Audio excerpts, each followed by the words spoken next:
അത്ഭുതങ്ങൾ തീർന്നിട്ടില്ല, അടയാളങ്ങൾ തീർന്നിട്ടില്ല കാലത്തിൽ ഈ ലോകത്തിൽ. എൻ്റെ പേര് അംബിക. ഞാൻ പർലിന് വരികയായിരുന്നു. യേശുവെ നന്ദി, യേശുപാത്രം. ഞാൻ വീണിട്ട് തൊടിയിൽ പുല്ല് വലിക്കാൻ പോയിട്ട് പോയതായിരുന്നു.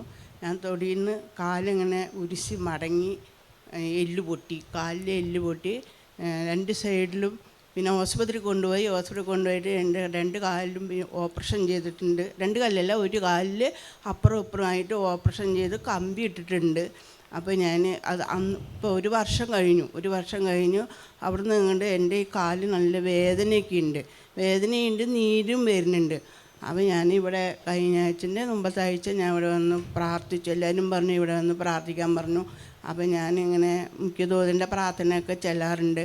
അപ്പോൾ ഇവിടെ വന്ന് ഞാൻ പ്രാർത്ഥിച്ചു. അച്ഛൻ ഈ ആരാധന സമയത്ത് പിന്നെ ഇങ്ങനെ കാലിൽ ചതവ് സുഖപ്പെടുത്തുന്നെന്ന് പറഞ്ഞു.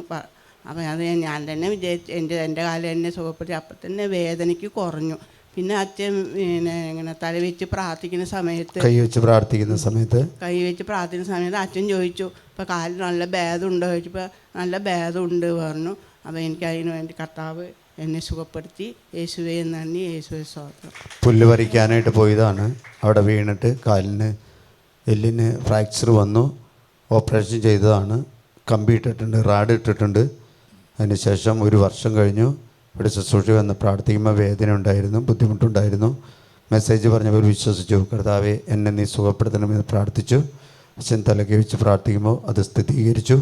ഇപ്പോൾ ഒരാഴ്ചയായിട്ട് അല്ലേ, കഴിഞ്ഞ ആഴ്ചയിൽ വന്നതാണ്. ഒരാഴ്ചയായിട്ട് ആ വേദന കർത്താവ് പൂർണ്ണമായിട്ട് സൗഖ്യം നൽകി. കർത്താവ് അനുഗ്രഹിച്ചു.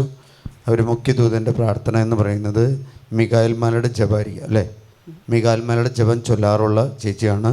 ശുശ്രൂഷ പങ്കെടുത്തപ്പോൾ കർത്താവ് സൗഖ്യം നൽകി അനുഗ്രഹിച്ചു.